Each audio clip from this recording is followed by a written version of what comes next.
Eu convido vocês então a abrirem comigo suas Bíblias. Evangelho de Mateus, capítulo 19.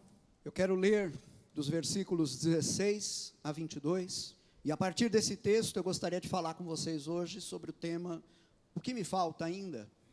Esse é o tema que eu gostaria de trabalhar com vocês. Mateus capítulo 19, do versículo 16 ao 22. A palavra do Senhor diz assim: E eis que, aproximando-se dele um jovem, disse-lhe: Bom mestre, que bem farei para conseguir a vida eterna? E ele disse-lhe: Por que me chamas bom? Não há bom, senão um só, que é Deus. Se queres, porém, entrar na vida, guarda os mandamentos. Disse-lhe ele: Quais? E Jesus disse: Não matarás, não cometerás adultério, não furtarás, não dirás falso testemunho, honra teu pai e tua mãe, e amarás o teu próximo como a ti mesmo. Disse-lhe o jovem: Tudo isso tenho guardado desde a minha mocidade. Que me falta ainda? Disse-lhe Jesus: Se queres ser perfeito, vai, vende tudo o que tens e dá-o aos pobres, e terás um tesouro no céu. E vem e segue-me. E o jovem, ouvindo esta palavra, retirou-se triste, porque possuía muitas propriedades. Vamos orar novamente. Pai, eu peço que o Senhor unja agora a tua palavra, que o teu Espírito, Senhor, haja através dela e quebre em nossos corações toda a resistência. Que o teu Espírito, agindo através da tua palavra, nos leve agora, Pai, à consciência da tua verdade e à obediência do teu evangelho, para a glória do teu nome, em nome de Jesus. Amém.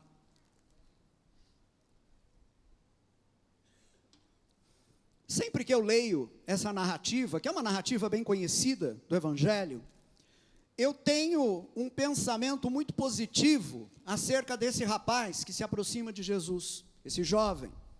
Esse jovem que se aproxima de Jesus e que faz para ele essas perguntas que ele fez, ele me parece um jovem extraordinário.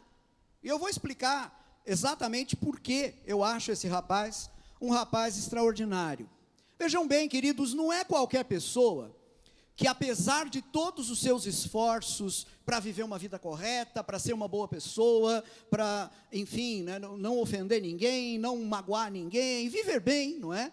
Não é qualquer pessoa que, apesar de todos os esforços nesse sentido, ainda assim percebe que alguma coisa lhe falta.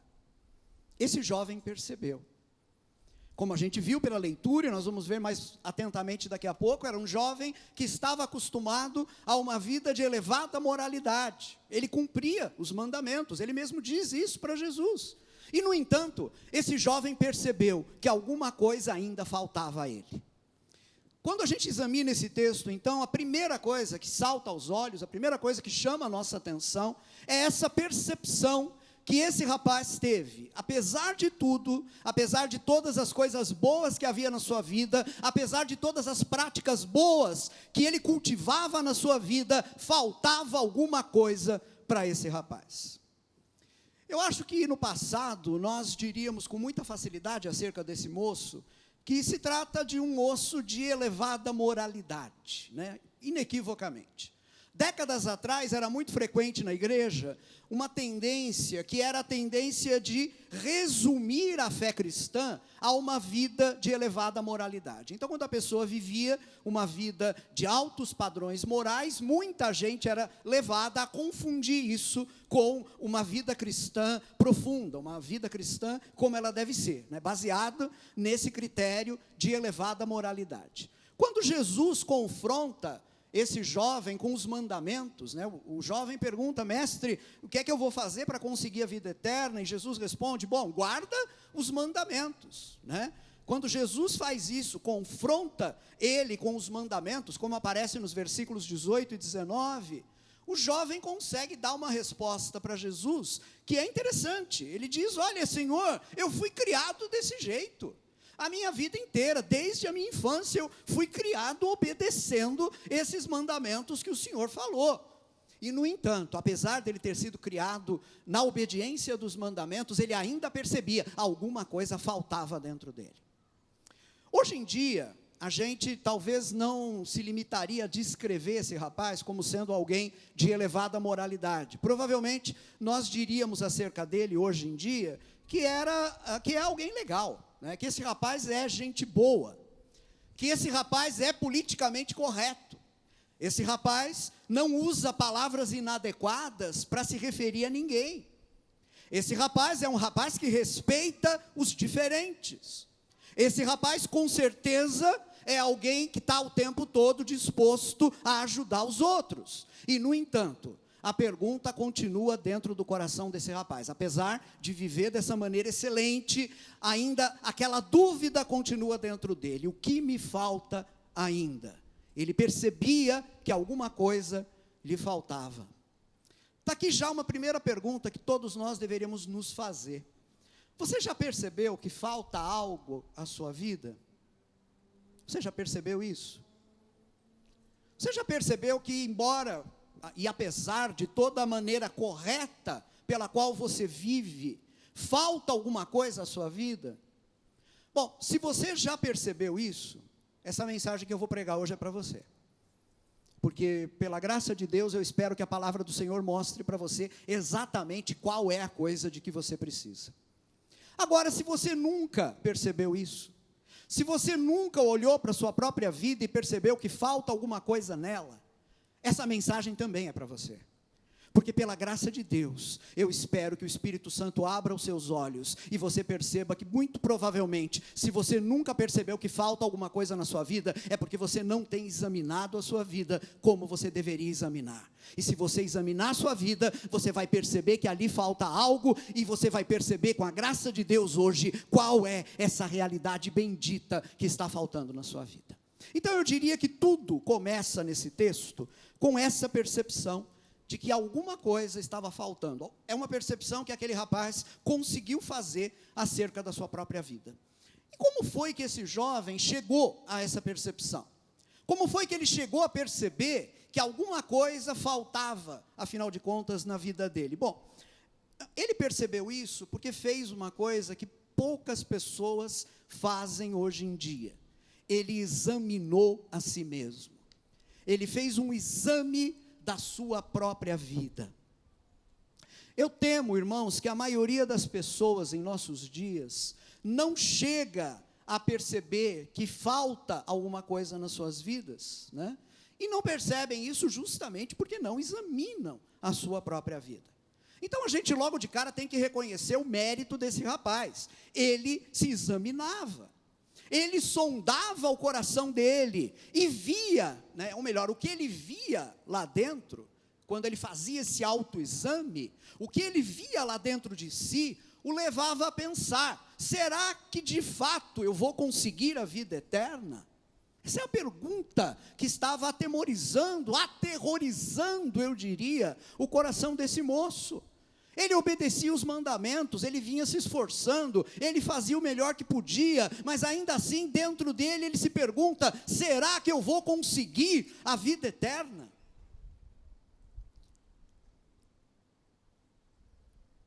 Aquele rapaz está perguntando algo que a gente pode colocar da seguinte maneira, se eu morrer agora, eu tenho segurança de qual será o meu destino? Está aí uma pergunta que caiu de moda no nosso tempo. As pessoas não se perguntam mais essas coisas hoje em dia. Poucas pessoas perguntam para si mesmas, se eu morrer agora, eu tenho segurança sobre qual vai ser o meu destino? A gente vive em tempos nos quais esse tipo de pergunta é ignorado, por algumas razões. A primeira delas é que muita gente nem considera mais hoje em dia a possibilidade de uma existência após a morte. Muita gente nem considera isso, muita gente nem sequer leva isso em consideração. A nossa cultura e a nossa sociedade estão se tornando cada dia mais materialistas. Então, simplesmente para algumas pessoas isso está apagado. Não há mais essa preocupação que nada, eu estou vivendo aqui. Quando acabar, acabou. Morrer, desaparece tudo, enfim, né? Tem muita gente vivendo desse jeito. Então, por isso, muita gente não se preocupa mais com essa questão. Por outro lado, há aqueles que pensam na possibilidade de uma vida além da morte, sim, de uma existência além da morte, sim, mas são pessoas que têm uma certeza, vejam bem o que eu vou dizer, uma certeza que não tem nenhuma base bíblica.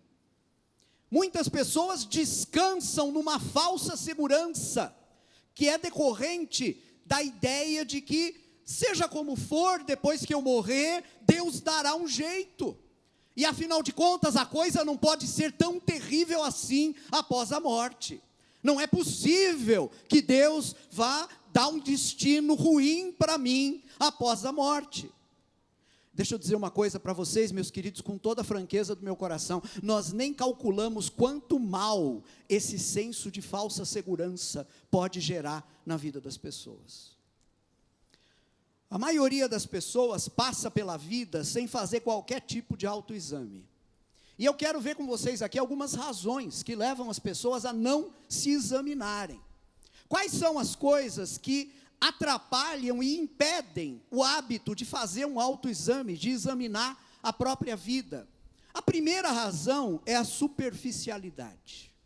Vejam bem, queridos, nós vivemos num tempo de superficialidade. A superficialidade é a característica do nosso tempo.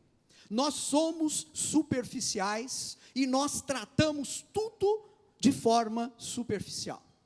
Nenhum crime é sério demais, nenhum pecado é grave demais, tudo se resolve de um jeito ou de outro.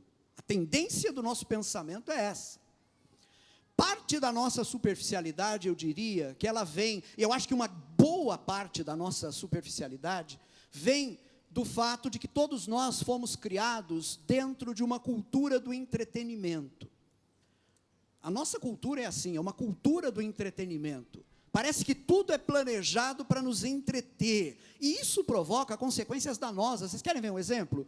Nós estamos sentados na sala de casa, jantando pizza numa sexta-feira à noite, e tem um televisor ligado, e a gente está vendo notícias sobre a guerra da Ucrânia. E você vê aquelas notícias e continua a comer sua pizza, como se aquilo de fato não tivesse acontecendo. Você não dá a menor importância para aquilo que está acontecendo. Não é por quê? Porque a televisão nos distancia da coisa.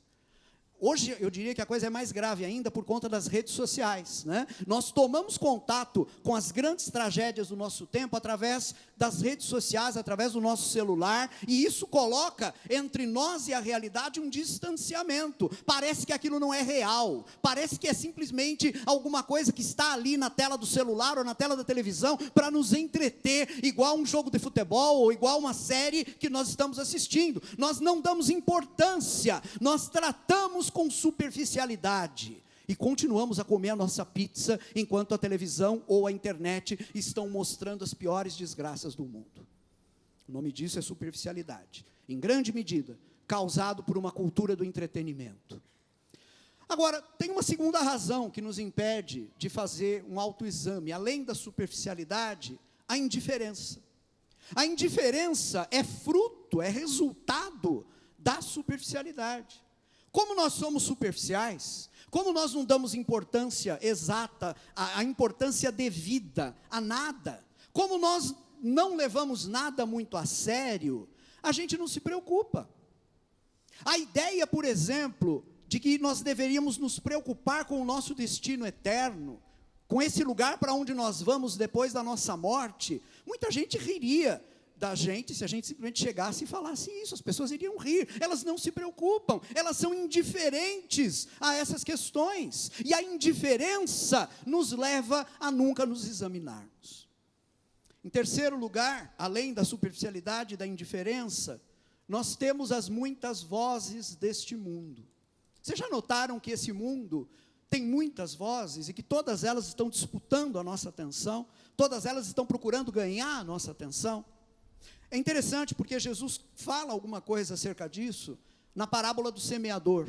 Vocês vão se lembrar que que quando Jesus conta em Mateus 13, a parábola do semeador, ele diz, um homem está semeando e um pouco de semente caiu em tipos diferentes de solo, e há um momento em Mateus capítulo 13, versículo 7, em que nós lemos o seguinte no Evangelho, e outra parte das sementes, e outra parte das sementes caiu entre espinhos, e os espinhos cresceram e sufocaram-na. A semente caiu entre espinhos, havia terra ali, a semente começou a brotar, mas os espinhos que havia ali sufocaram essa semente e não permitiram que ela crescesse como deveria crescer. Da mesma maneira, acontece conosco com relação às preocupações desse mundo, com relação às muitas vozes desse mundo. O próprio Jesus explica, aliás, essa figura, quando ele vai explicar para os discípulos a parábola que ele contou. Nós vamos ler em Mateus capítulo 13, versículo 22, o seguinte, Jesus dizendo, e o que foi semeado entre espinhos, é o que ouve a palavra, mas os cuidados deste mundo, e a sedução das riquezas, sufocam a palavra, e ela fica infrutífera. Há tantas vozes em nosso tempo, há tantas coisas nos chamando, cuidados do mundo, a sedução das riquezas. Quem é que vai se preocupar com a própria vida após este mundo? Quem é que vai se preocupar com a eternidade num mundo onde tantas vozes estão nos chamando o tempo todo?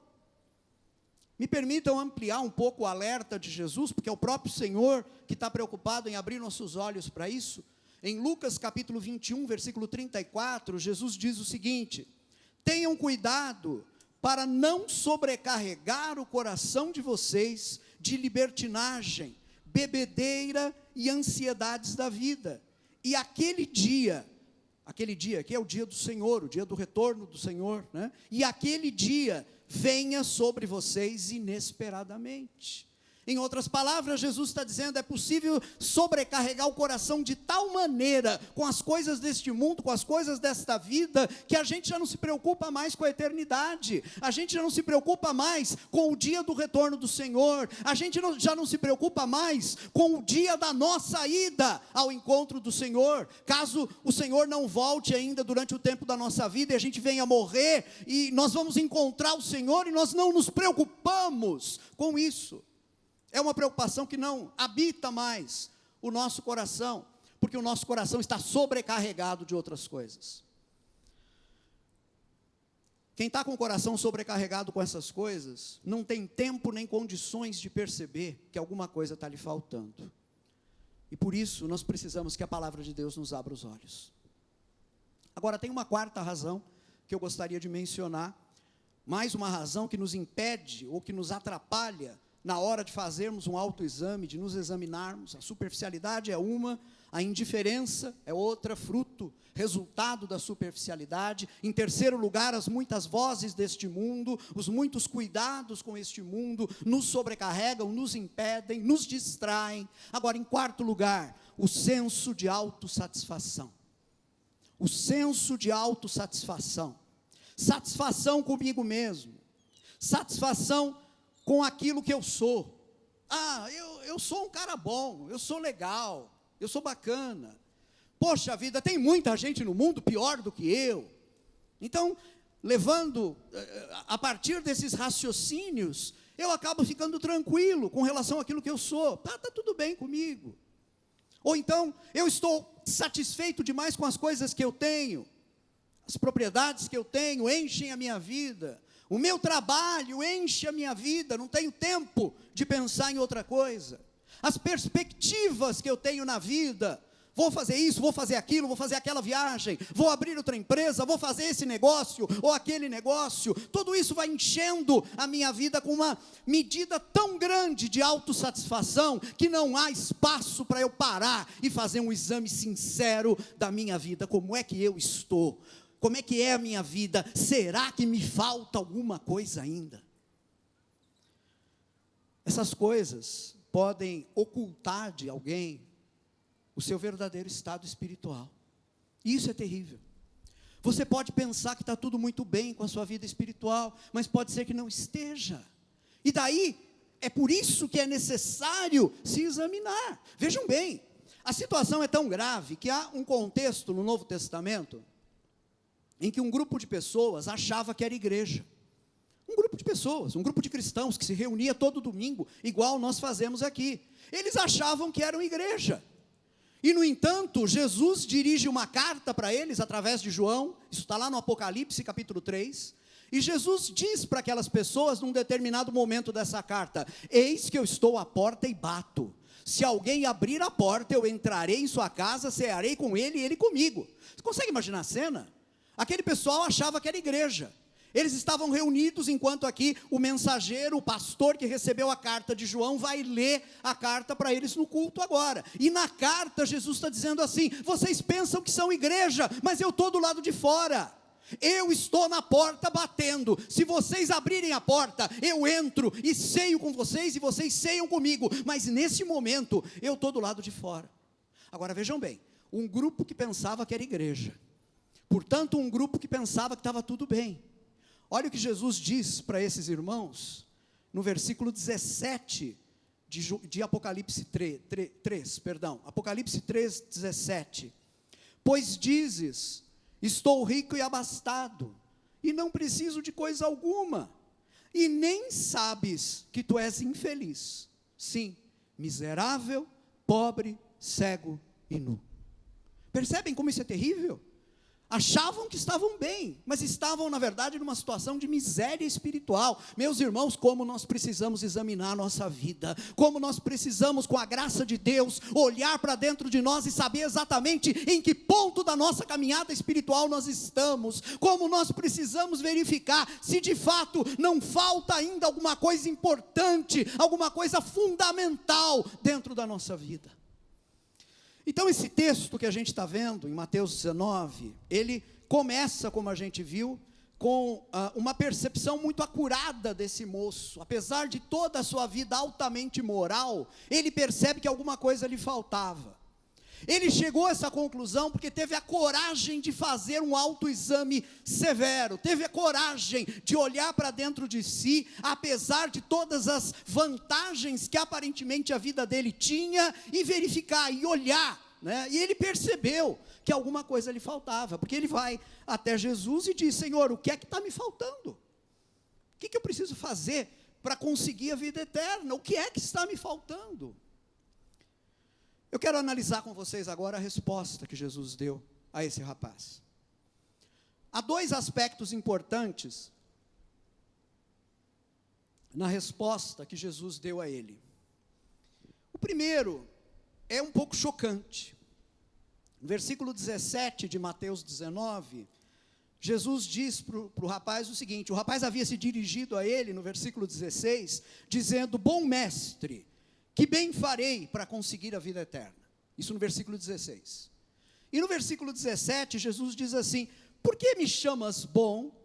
Não há bom, senão um só, que é Deus. Vejam que Jesus o repreende pelo cumprimento que ele usou para se dirigir a Jesus, chamando-o de bom.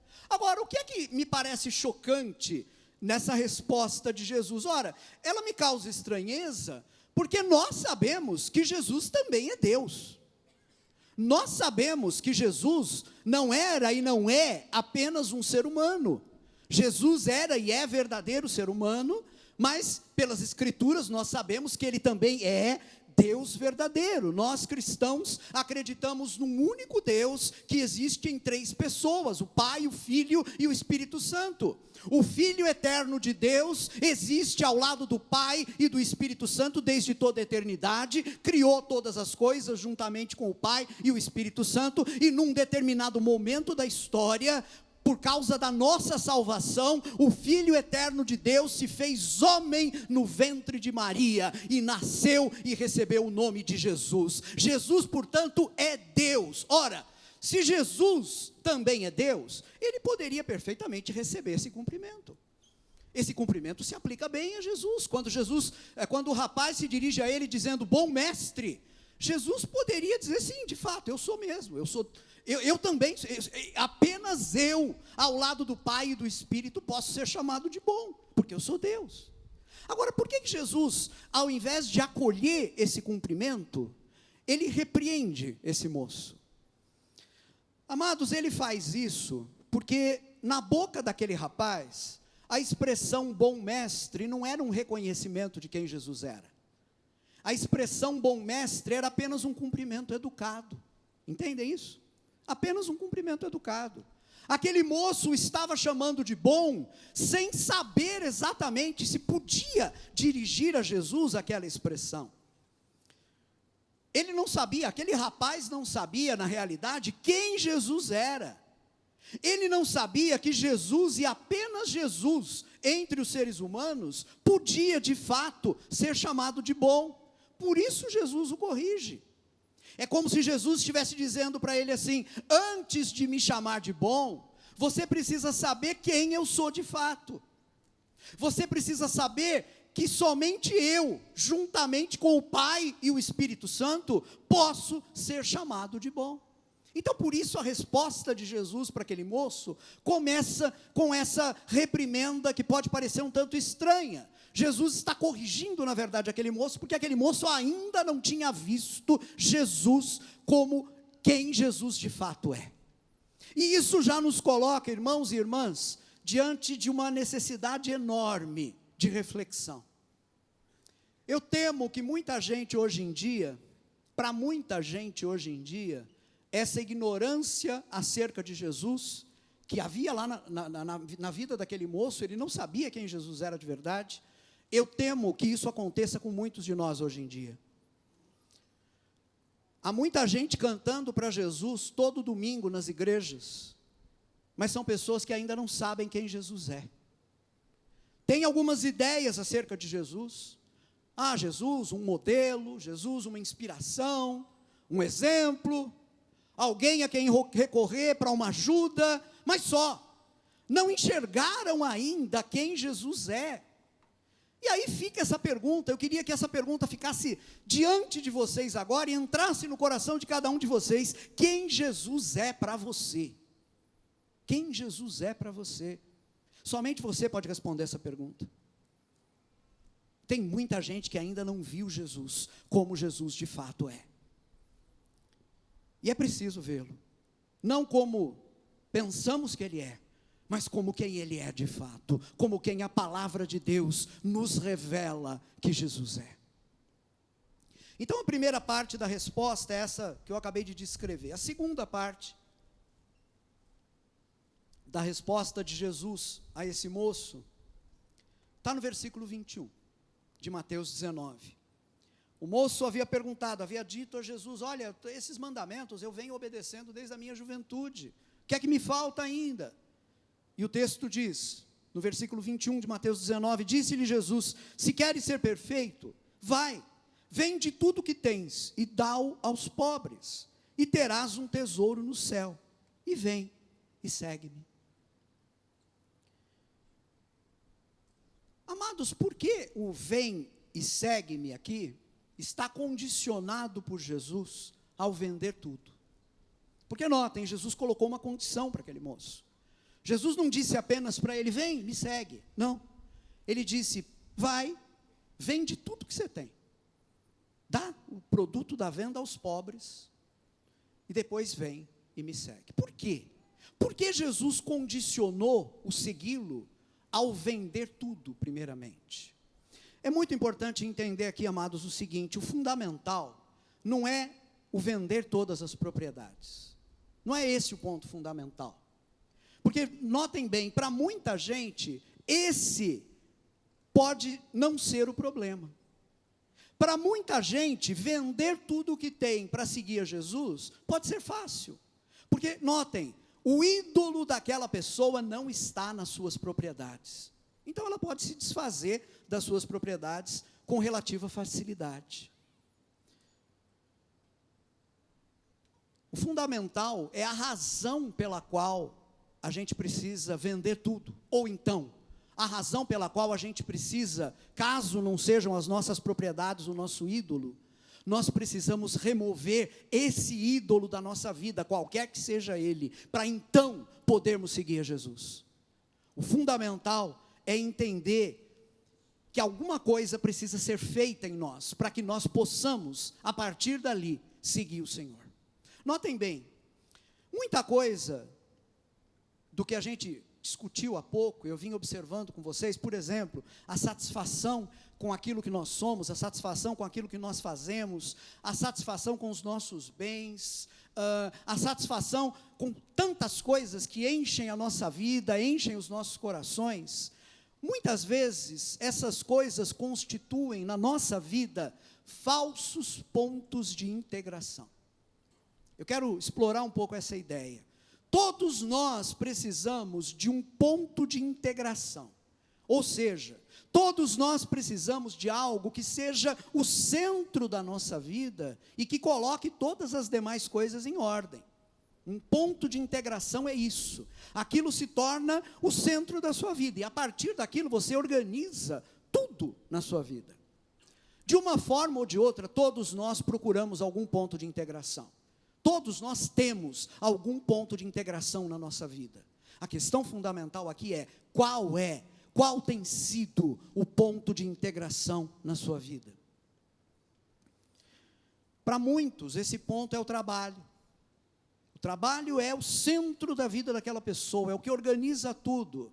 Por isso, quando há um problema no trabalho, parece que a vida inteira fica desorganizada, porque é sobre o trabalho que aquela pessoa colocou esse peso. Aquele é o centro, é o ponto de integração da sua vida.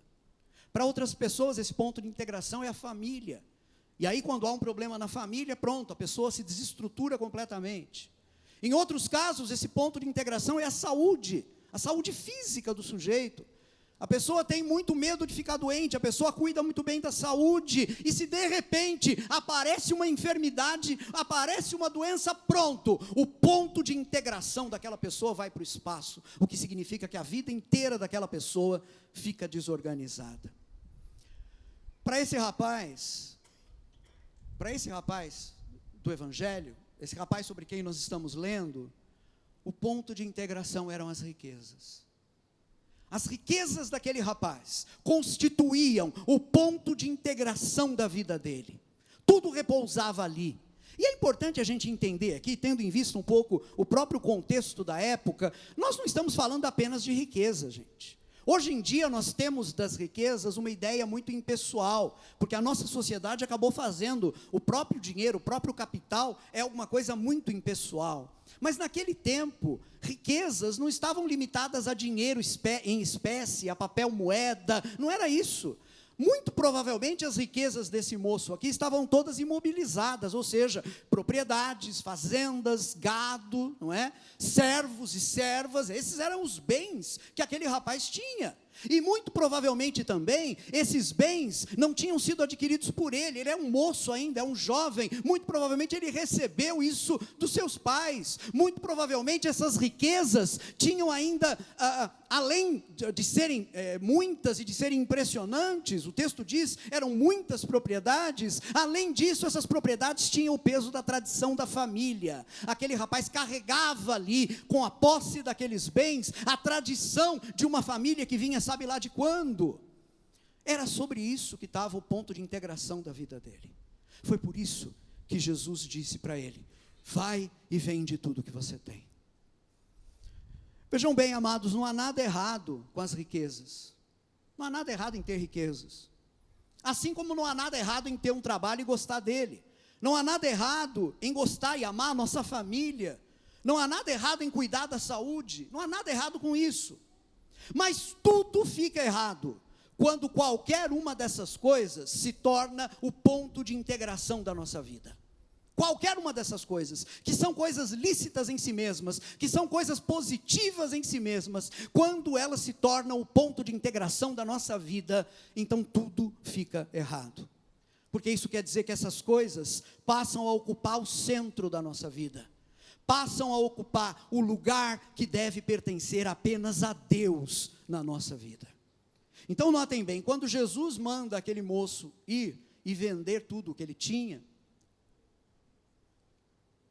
e depois voltar, na verdade, a resposta que Jesus estava dando para aquele moço é uma resposta bastante simples.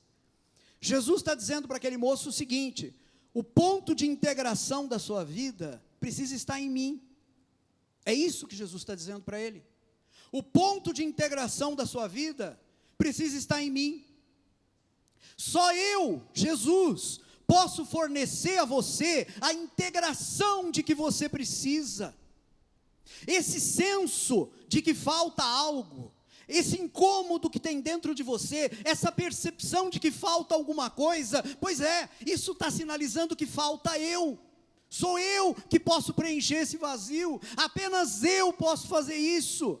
Mas para que eu seja o ponto de integração da sua vida, você precisa renunciar a todos os outros pontos. Você não pode depender de mim para encontrar essa integração e ainda querer conservar qualquer outro ponto de integração.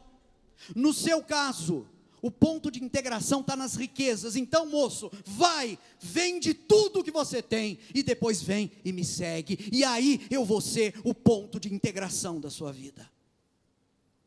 Amados, fé cristã é experiência de Jesus. Fé cristã é experiência de Jesus e compromisso com Jesus. Será que nós temos consciência disso? Será que nós já percebemos isso? É aí que está, é aí que repousa o coração da fé cristã. Me permitam mostrar isso para vocês na experiência de um homem que fez o contrário desse moço. Segundo o versículo 22 de Mateus 19, esse moço, ao ouvir a ordem de Jesus, se afastou triste, porque tinha muitas propriedades. Vamos pensar num homem que fez o contrário dele agora. Eu estou me referindo a Paulo. Em Filipenses capítulo 3, versículos 7 e 8, Paulo escreve o seguinte: mas o que para mim era ganho, reputei-o perda por Cristo. Isso é interessante, se vocês lerem os versículos anteriores, vocês vão ver, ele vinha descrevendo as vantagens que ele tinha como um líder religioso eminente no meio dos judeus. Ele era um líder religioso importante, um dos mais respeitados, ele tinha uma trajetória no judaísmo, e ele abandonou tudo o que ele tinha por causa de Jesus. Então voltemos ao texto: mas o que para mim era ganho, reputei-o perda por Cristo, e na verdade, tenho também por perda todas as coisas, pela excelência do conhecimento de Cristo Jesus, meu Senhor, pelo qual sofri a perda de todas essas coisas, e as considero como esterco, para que possa ganhar a Cristo. Vocês conseguem compreender o peso dessas palavras? Paulo está dizendo: olha, eu tinha muita coisa na minha vida, eu tinha uma posição proeminente, uma linhagem, eu pertencia a uma linhagem importante, eu tinha uma fama construída em torno do meu nome, eu reputei tudo isso como perda, eu considerei tudo isso perda. E ele vai além, ele vai dizendo: eu considero como perda qualquer outra coisa na vida, que se coloque entre mim e Jesus, eu considero como esterco. E vocês sabem exatamente o que significa essa palavra, eu não preciso explicar. Ele está considerando como esterco qualquer outra coisa, em comparação com Jesus, que ele percebeu, é o centro da sua vida. Jesus e somente Jesus poderia ser o centro da vida de Paulo. Ora, o que nós estamos falando de Paulo não é exclusivo de Paulo, é disso que se trata a vida cristã. A vida cristã é conhecimento de Jesus Cristo, a vida cristã é compromisso com Jesus Cristo, a vida cristã é eu e você podermos repetir as palavras de Paulo em Filipenses 3, 7 e 8. Qualquer outra coisa que surja entre eu e Jesus é esterco, e eu jogo fora, porque o meu alvo, o foco da minha vida, o centro da minha vida é Jesus, Jesus, Jesus e apenas Jesus. É isso. Amados, do que se trata então? Notem, do que se trata? Trata-se de perceber que Jesus é tudo. Ele é mais valioso que tudo. Não há pecado que eu não deixe agora por amor a Ele. Não há prazer a que eu não renuncie agora por amor a Ele. Não há nada que Ele me peça e que eu recuse a Ele, porque eu estou compreendendo agora eu estou enxergando, Jesus é tudo, não há vida fora de Jesus. É isso. Menos do que isso não é vida cristã. Menos do que isso não é vida cristã. E por isso eu tenho que ser claro com vocês hoje aqui. Você pode estar frequentando essa comunidade há meses, há anos, mas se Jesus não é tudo na sua vida, você ainda não começou a viver a vida cristã. Se Jesus não é tudo na sua vida, se Jesus não é o único ponto de integração da tua vida, você ainda não é cristão e você precisa de salvação. Porque se você morrer hoje, não é com o Senhor que você vai estar por toda a eternidade. Vida cristã é isso, é ver Jesus desse modo e viver de acordo com isso. Agora, tendo considerado aqui a resposta de Jesus, eu quero olhar com vocês a reação desse moço. Qual é a reação dele? Versículo 22 de Mateus 19. E o jovem, ouvindo esta palavra, retirou-se triste, porque possuía muitas propriedades. Retirou-se triste. Por que ele se afastou triste? Porque ele entendeu aonde Jesus queria chegar. Ele entendeu. Ele compreendeu perfeitamente. Amados, a tristeza desse moço era decorrente da divisão que havia na sua alma. Ele tinha a alma dividida. Ele queria Jesus, mas, puxa, tem todo o peso da tradição da família, do nome da família, da propriedade que está na nossa família desde quando Josué liderou a turma aqui para entrar na terra prometida. A minha família continua ali naquele lugar, naquele território, enfim, é um peso. E ele diz, eu quero Jesus, mas eu percebo que há muita gente que poderia se colocar exatamente na condição e no lugar em que esse moço estava. Você quer Jesus, mas esse outro centro de integração da sua vida tem sido tão importante. Você quer Jesus, mas esse relacionamento ilícito que você tem te é tão caro. Como é que é isso? Será que não dá para ficar com Jesus e manter essas outras coisas? Eu quero Jesus, mas, entenda bem, esse mas pode te levar para o inferno. Esse mas pode te levar para a condenação eterna, pode te levar para uma eternidade de separação de Deus. Então nós estamos falando de algo absolutamente sério. Como é que nós vamos reagir à colocação de Jesus?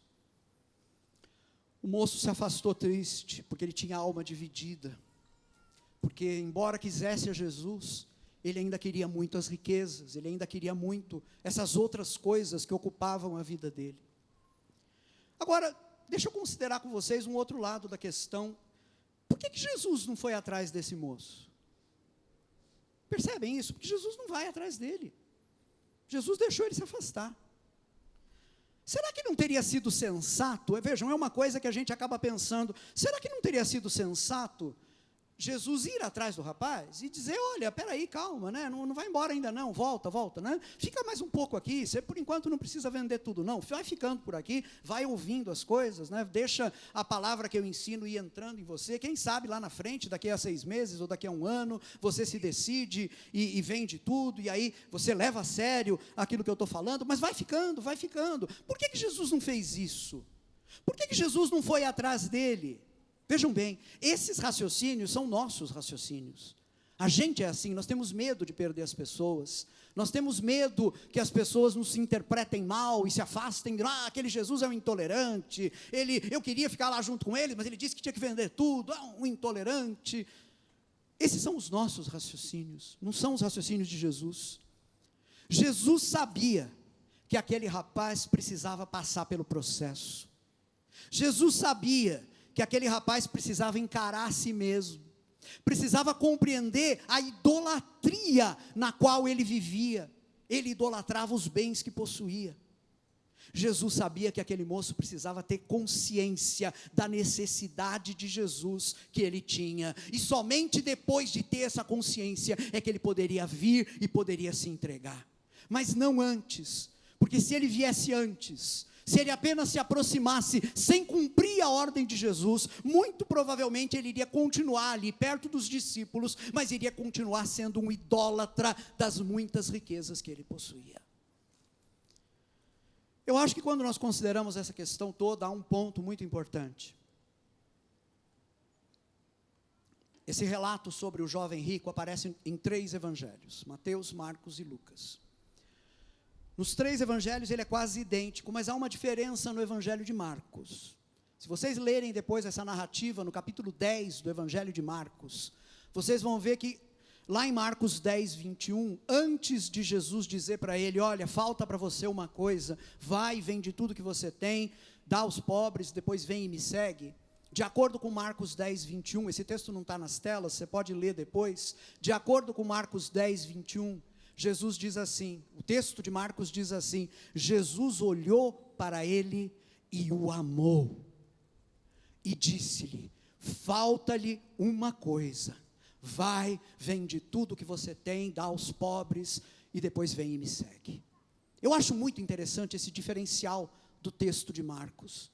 O texto diz que Jesus olhou para aquele moço e o amou. Meu irmão, minha irmã, meu querido, minha querida, entenda bem isso, eu não sou capaz, eu não tenho condições, eu sou apenas um ser humano miserável e cheio de fraquezas, eu não tenho condições de reproduzir aqui o tom de voz de Jesus, eu não tenho condições de reproduzir aqui o olhar de Jesus, mas o que o texto do evangelho está nos dizendo, é que quando Jesus disse para aquele rapaz, vai, vende tudo que você tem, depois vem e segue-me, Jesus disse isso olhando-o com amor, Jesus o olhava com amor, enquanto dizia isso, e esse olhar de amor significa tudo, esse olhar de amor significa, eu sei o que é melhor para você, eu sou teu criador, a tua vida está nas minhas mãos, eu sei como sua vida pode ser feliz, se você me colocar como centro da sua vida, então é com amor que eu estou te dizendo, vai, vende tudo que você tem, vai, entrega, desiste desse prazer, abandona esse pecado, esquece essas riquezas que se tornaram seu Deus, vai, vende tudo que você tem, depois vem e me segue, e me deixa completar a sua vida, como somente eu posso fazer. Esse olhar de amor de Jesus faz toda a diferença,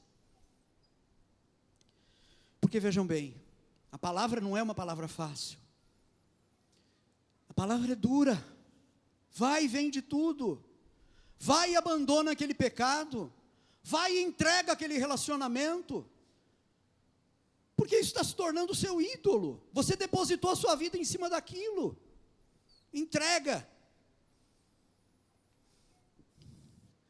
A palavra é dura, e nós não podemos facilitar o processo, porque Jesus não facilitou o processo, o que Jesus fez foi amar. Então que pela graça de Deus a gente também consiga comunicar agora esse amor que transborda do coração do nosso Senhor, porque Ele nos ama, porque Ele quer o melhor para nós, somente Ele sabe o que é o melhor para nós, mas Ele continua dizendo, vai e vende tudo. Permitam que eu seja sincero com vocês, há pessoas aqui que estão me ouvindo, ou quem sabe estão me ouvindo pela internet, aqui na internet eu acredito, há pessoas que nunca abandonaram os ídolos das suas vidas para seguirem a Jesus. Você nunca foi confrontado com isso. O ponto de integração da sua vida continua colocado em outras coisas. Coisas boas até, coisas lícitas, mas que não podem ocupar esse lugar que pertence apenas a Deus na sua vida. Em outros casos não são coisas boas, são pecados, são coisas ruins, mas que se tornaram o seu Deus. Você tem que abandonar isso. E eu preciso ser honesto com você. Jesus quer tudo, e Ele não aceita menos do que tudo. Jesus pede 100% da sua vida, e Ele não quer 10%, 20%, 50%, 99% Ele não aceita, Ele quer tudo da sua vida, Ele quer 100% da sua vida. O momento então, queridos, queridas, é de nós nos examinarmos, nós precisamos nos examinar. Onde está o ponto de integração da sua vida? Onde está? Ele está em algum lugar. Todo mundo tem um ponto de integração na vida. Onde está o teu? Está no trabalho? Está nos seus bens? Qual é a coisa que, se Deus tirar da sua vida agora, desestrutura você completamente? A pergunta é simples.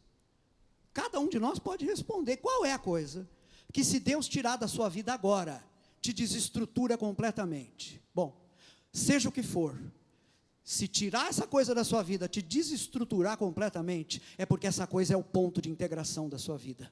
Essa coisa é o ídolo que está no lugar de Deus na sua vida, e que você precisa abandonar hoje, para que Jesus, e apenas Jesus, se torne o ponto de integração da sua vida.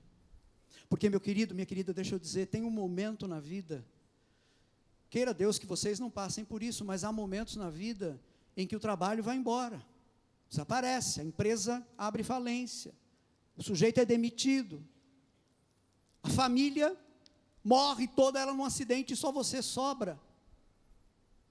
A tua saúde, que era tão boa, vai embora por causa de uma doença. E aí, se nessas coisas, que não são coisas ruins, estiver o ponto de integração da sua vida, a sua vida vai naufragar. Mas se Jesus for o ponto de integração da sua vida, eu não estou dizendo que você não vai sofrer com a sua doença, porque como não sofrer quando ficar doente? Eu não estou dizendo que você não vai sofrer com a perda dos seus entes queridos, eu não estou dizendo que você não vai sofrer com a perda do seu trabalho, da sua empresa, mas eu estou dizendo que, se Jesus é o centro da sua vida, você vai atravessar qualquer uma dessas dores, qualquer uma dessas lutas, qualquer uma dessas dificuldades, porque o Senhor Jesus, o Criador de todas as coisas, está com você, e a sua vida está assentada sobre o fundamento da pessoa de Jesus Cristo. É isso. Vejam que tremenda riqueza nós temos na nossa fé. A história da igreja cristã está cheia de casos de mártires, de homens e mulheres que deram até a última gota do seu sangue pelo Senhor, e que fizeram isso com alegria, não porque gostavam de sofrer, não eram masoquistas, não se trata disso. Eles tinham entendido, elas tinham entendido, que Jesus era o mais importante nas suas vidas. Eu queria que vocês agora, porque eu fiz vocês olharem bastante para vocês mesmos, né? Eu quero que vocês olhem para Jesus agora. Como é que você vê Jesus? Quem é Jesus para você? Quem é Jesus para você? Vou ler um trecho que está em Mateus capítulo 13, versículos 44 a 46. Jesus está contando uma série de parábolas sobre o reino, e aqui Jesus diz o seguinte, Mateus 13, 44 a 46, também o reino dos céus é semelhante a um tesouro escondido num campo, que um homem achou e escondeu, e pelo gozo dele, vende tudo quanto tem, e compra aquele campo. Eu sempre gostei dessa história, porque ela é tão gráfica, ela é tão viva para mim. O cara estava lá num campo, né? Quem sabe, fazendo ali um trabalho de diarista, capinando o campo ali, né? Foi contratado para isso, e encontrou um tesouro. Olhando aquele tesouro, ele disse, nossa, isso aqui vale muito, isso vale mais do que tudo que eu tenho. Aí ele olhou para o campo e disse, nossa, eu vou comprar esse campo. Ele voltou a enterrar o tesouro, foi lá, pegou tudo que ele tinha, pôs à venda, juntou um dinheiro, procurou o dono do campo, falou, está aqui, eu quero aquele campo. Mas aqui tem mais dinheiro até do que aquele campo, mas não tem problema, eu quero aquele campo, me dá aquele campo. Comprou o campo, e agora ele vive com aquele tesouro. Vocês estão entendendo isso? O que significa entregar tudo, quando você olha para Jesus e percebe que Jesus vale mais do que tudo que você tem? O que significa abandonar todas as coisas, quando você olha para Jesus e percebe que Jesus é mais valioso do que qualquer outra coisa que você tenha? Então o que é que você faz? Pelo gozo de poder ter aquele tesouro, você vai, vende tudo que tem e compra aquele campo para poder ter aquele tesouro. Continuando no 45, outrossim, o reino dos céus é semelhante ao homem negociante, que busca boas pérolas, e encontrando uma pérola de grande valor, vendeu tudo quanto tinha, e comprou. É a mesma coisa, é a mesma dinâmica. A pérola vale mais do que tudo que eu tenho, então eu vendo tudo, e fico no lucro, e vou e compro aquela pérola para mim. Você enxergou a preciosidade de Jesus? Você entendeu o valor precioso dele? Você está pronto a deixar tudo por causa dele? Alguns de vocês, eu sei, já estão chorando, agora mesmo nos seus corações. Alguns de vocês, que perceberam que lhes faltava esse algo, não é? Já estão chorando nos corações, dizendo, eu quero Jesus, eu preciso de Jesus. Eu queria dizer para você que está fazendo isso, você que está chorando aí no seu coração agora, você que está me ouvindo e está chorando dentro de você, dizendo, eu preciso desse Jesus para colocar a minha vida em ordem. Eu quero te desafiar agora mesmo, aí onde você está, no silêncio do seu coração, se entregue a Jesus agora. Diga a Ele agora, Jesus, eu deixo tudo pelo Senhor. Eu creio no Senhor como meu Salvador, eu entrego minha vida para o Senhor, para que o Senhor seja o dono da minha vida, a minha vida é tua, transforma a minha vida, faz essa oração agora, e eu te garanto uma coisa, o Senhor vai te receber, e a sua vida nunca mais vai ser a mesma, porque o ponto de integração da sua vida vai mudar, e a sua vida vai estar agora sobre o alicerce correto.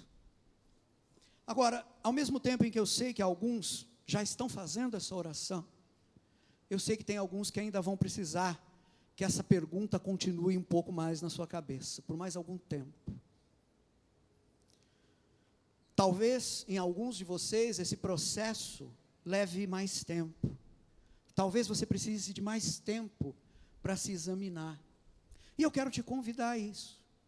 Você vai voltar para sua casa, eu tenho certeza de uma coisa, para alguns de vocês, essa pregação vai importunar você a semana inteira.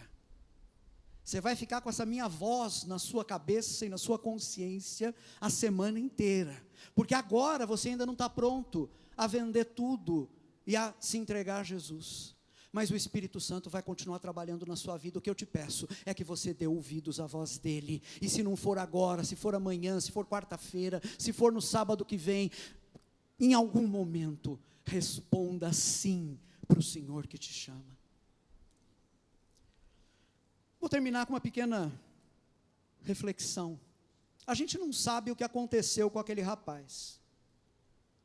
O texto diz que ele se afastou triste, porque ele tinha muitas propriedades, mas a gente não sabe mais nada dele.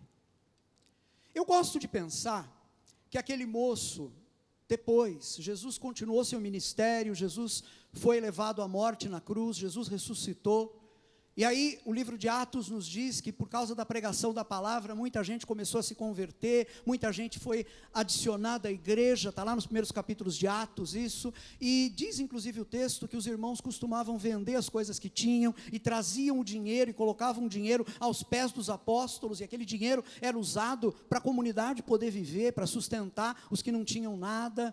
Eu gosto de imaginar que aquele moço, em algum momento, ainda que depois da morte de Jesus e da ressurreição de Jesus, ele voltou, ele deu ouvidos, ele vendeu tudo, ele se juntou aos discípulos, ele se tornou um seguidor de Jesus. Eu gosto de pensar nisso. Pode ser que tenha acontecido isso, mas pode ser também que não tenha acontecido. Pode ser que ele tenha morrido sem se entregar ao Senhor. Eu sei que é assustador o que eu vou falar agora, mas pode ser que esse moço esteja neste momento no inferno, se lamentando por 2000 anos atrás ter amado mais as suas propriedades do que a Jesus. Isso também é possível. Mas isso não compete a nós sabermos. O que compete a nós tem a ver com a gente, tem a ver com você. Não interessa o que aconteceu com o moço, o que interessa é o que vai acontecer com você. Se aquele moço teve ou não teve tempo de se arrepender, isso não importa mais. Você tem tempo de se arrepender. Você tem tempo de mudar a sua vida. Segundo aos Coríntios 6:2, esse é meu último texto hoje. Eis agora o tempo aceitável. Eis agora o dia da salvação. É agora. Ouça a voz do Senhor agora. Perceba o valor dele agora. Mais precioso do que tudo. e entregue a sua vida a Ele agora, em nome de Jesus. Vamos orar? Vou pedir que vocês fiquem em pé comigo.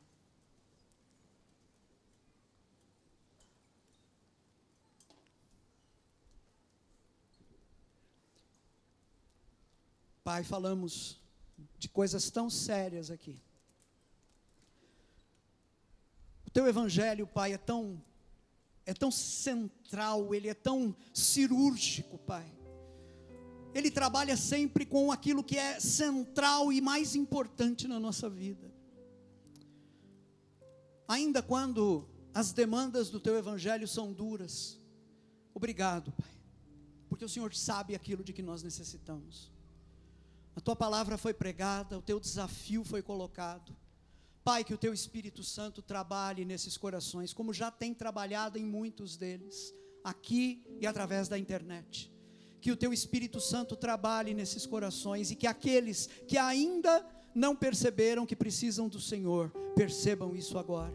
Aqueles que ainda não tomaram a decisão de deixar tudo pelo Senhor, deixem tudo agora e te sigam a partir de agora por toda a vida, e que o teu Espírito os fortaleça na caminhada do Senhor. Faz isso para a glória do teu nome, Pai, para a glória do teu nome. Que o Senhor abençoe aqueles que tomaram agora, enquanto ouviam essa pregação, uma decisão pelo Senhor. Faz frutificar essa decisão. A tua palavra diz que pelos frutos nós conheceremos a árvore. Então, Pai, que os frutos de arrependimento sejam manifestos na vida dessas pessoas, e que elas comecem agora a crescer no Senhor.